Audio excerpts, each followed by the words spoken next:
Shot Cruz again, putting it away for a 2-point lead, 16-14. You know, this girl, also one of the reasons why she's looking forward to taking a break, she's playing with scoliosis, and sabi niya, medyo masakit na rin ang tuhod niya sa all these years So pwedeng maging bump. That's why she's really looking forward to resting.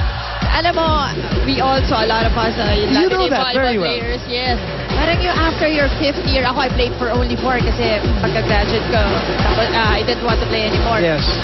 You can feel the exhaustion after. I'm sure, yeah. At nag-aaral ka pa. Pagod ka. Nag-aaral ka pa at marami pang mga ibang pinagkakaabalahan. And after a few months, you get to miss the game once again. Yes. Bawi ang Ateneo after that timeout, the technical timeout, 15 serving 16. You know, they haven't used that quick, that running hit by Gretchen Ho. You're right. Obasha with the serve, her familiar jump serve. Oh, that's going to be over-received. Oh, but they put it away, yes. So they've always been at this point. Can they break through? At least at this stage of the ball game. Yes. Like, break through and dictate. Because right now, even if they tie or get a 1-point lead, they haven't been dictating this game. It's a LaSalle's pace. Yes. Parang adjust sila ng adjust, Mose? Parang ganun ang nangyayari. Cruz again. Oh, that's wide. That's wide. He tried to angle it. The lead shifts to Ateneo. 17-16. Chance here for their confidence to build, Mosey. That's right. Will they continue? And try to get more points. Oh, and they wasted on a serve. This is what you were saying. May magtatay, lalamang na isa, and then once again, easily LaSalle just take string up points. Unable to consolidate the previous point.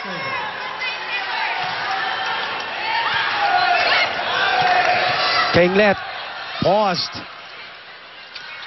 Galang. And popped up by Valdez. Kenglet again. Cruz has been so steady there, back there. And again, the lead goes back to LaSalle. You know, they have been taking a lot of points from those middle hits. Yep. And lagi rin dun sa middle ng court ng Ateneo. The defense, their floor defense is in shambles when it comes to that area. Back serving is Chuck Cruz, 18 serving 17. Maraño asking for it. Easy over. Maraño asking for it. That's why. You saw her ask for it, Mosey. And she wanted that one, and, you know, this is the reason why. Gets that point. Hierba should be wrong footing. So the lead goes back to 2 again. Napako na sa 17 ang Ateneo dito.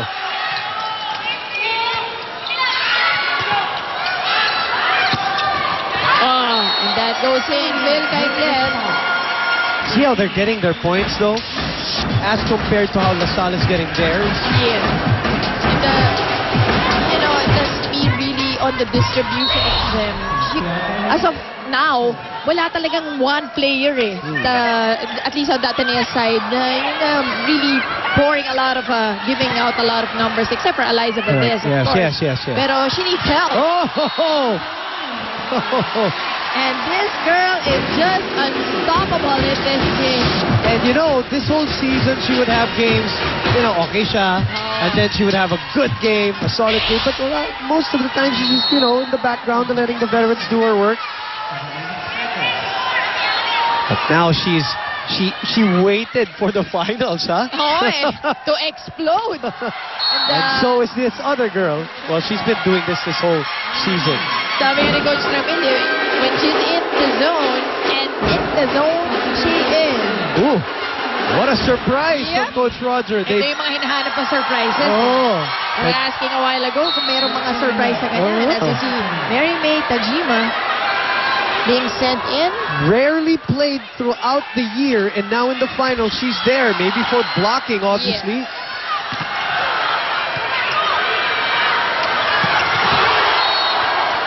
They'll have to do more. Look at this quick hit. Again, LaSalle going to the middle. 21-19. Dangerous times here. That's right, and then they have been really scoring it from the middle. Yep, Quick you're right. hits, Which is their strength, no? Oh, reception error. This set slipping away from Ateneo. 19-22. LaSalle. Ha? Jima, sundan yung malaki.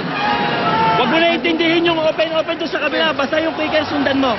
Huwag mong pababayaan mauna siya sa'yo. Mas malaki ka pa sa kanya. Dapat lang. Para hindi siya makapalo. Na-express mo yung kamay mo. Huwag ka na-nervous ha. Ito, pag pumapalo ka lang, huwag palo. Hanapin mo kung saan mo pwedeng padaanin yung bola. Hindi yung basta mapalo mo lang ha.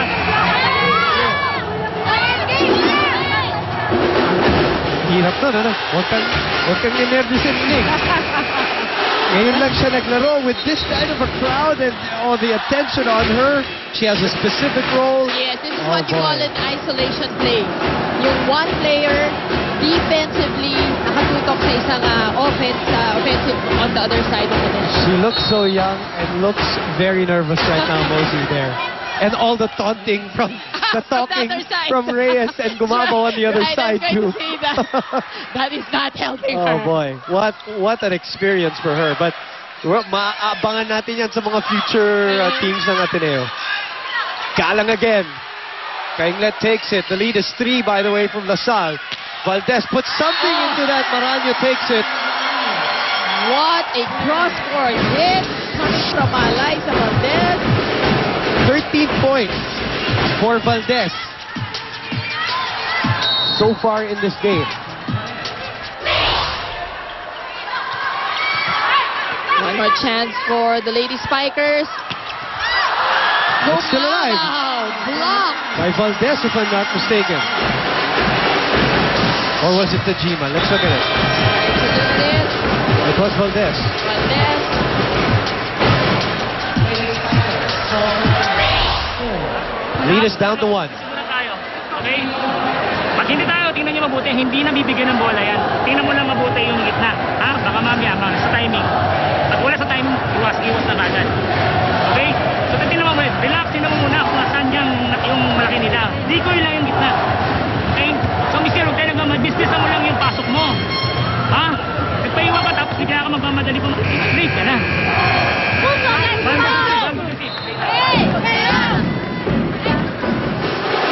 Yan yung pinag-uusapan nating adjustments. Remember, kanina, LaSalle was hitting it from the middle. What did Coach Roger do? Put up as a very tall player in the middle. Yep. Ngayon, in this time out, Coach Ramil is saying, iwas muna sa gitna. Kasi baka abutin nga. Pero kung may chance, Yun na nga. so binibigay ngayon sa dalawang open doon sa side. This is really what the finals is all about. And this is what his coaching is all about. And he has the luxury, Mosey, because he's got players who Yep. can do it. Open, middle. Hindi mo man papaluin si Reyes. Cha Cruz on the other side. Yes. Michelle Gumabaw on the other side. So, Gumabaw na nga yung gumawa kanina. In the meantime, this girl, Valdez, 8 points here in this set. then bringing up points. But she's going back. Yep, but we've seen her hit from the back row. Yeah, but this is yun nga, ito na, 23-22. Are they praying for some service aces here? Oh, Wow, that has never happened to me. Reverse there's always the first. reverse jinx. Parang scripted Oh, reverse jinx. 23 all. Nasasabi ko yung presence of mind wala na. Diba? Yung presence of mind. Wala tayo mamadaliin, open eh. Pag ma-open, mabagal na. Kasi yung open, ibarit na mabilis eh. Tapatan nyo lang yan kung saan nakaharap. Mabilis lang yung approach. Wala naman dating palo eh. Wala ka dating palo, pwesto nyo lang. Okay? Then, hatid ang tama. Pero paano mo kasi? Tapos, lang tayo ng ayos. Hindi magpamadali sa blakit. Kita yung tao-tao.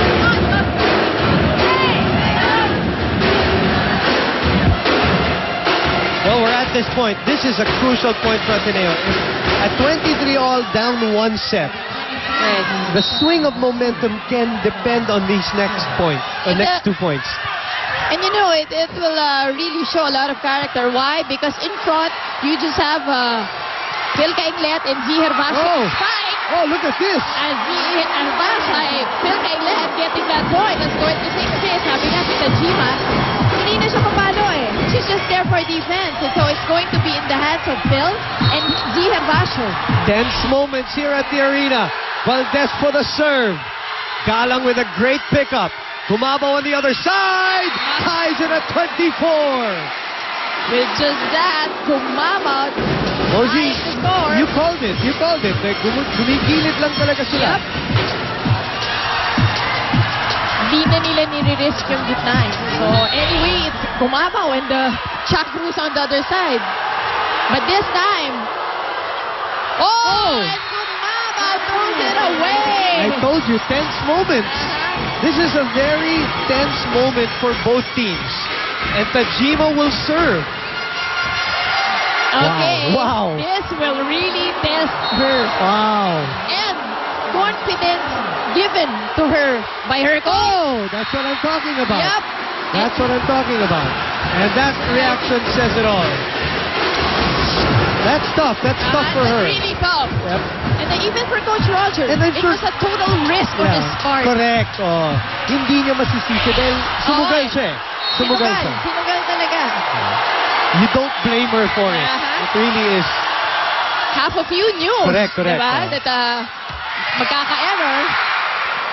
Free ball. Chuck Cruz, just wonderful reflexes. And a point for LaSalle. Set point, 26-25. What action here at the arena in San Juan. Okay lang kami dito. Sige lang, laro lang kayo. Sige, huwag kayong manood. Sige, dyan lang kayo sa bahay niyo. At the hands of the rookie. She makes sure of the serve. And Gretchen Ho ties it. Because it was unexpected. Yep. Which is how it should be played. At least for the Lady Eagles. You know, Mosey, these moments can be very crushing for Ateneo. If they lose the set, it's either Yes. they mabuhayan sila or they can get crushed. Pero masakit. Masakit. Well, let's see. Over-received. Chance for LaSalle. Back set, Maraño. Tips it over. Chance for Ateneo here at 26-all. Cainglet. The net moved. Cainglet again! Oh, it gets it down the line. Esperanza not able to block. Look at the For a fans. block. Look at the fans, Mosey. Wala na pakialam yan kung sino eh. They're just enjoying every point here now. Set point on the hands of Z. Are you kidding me? Chance for Phil. LaSalle here goes to Chuck Cruz. And she's blocked. But another chance. Lazaro was there. Chance for Ateneo here. Cainglet puts it away by the skin of their teeth. Ateneo wins the second set in unbelievable fashion. And the fans are going wild. Look at Phil Cainglet making sure she closes this out. The gamble of Tajima, the adjustments by Coach Roger, paying off for a dramatic 28-26 second set win. That only means one thing. There's more volleyball to come right here at Studio 23.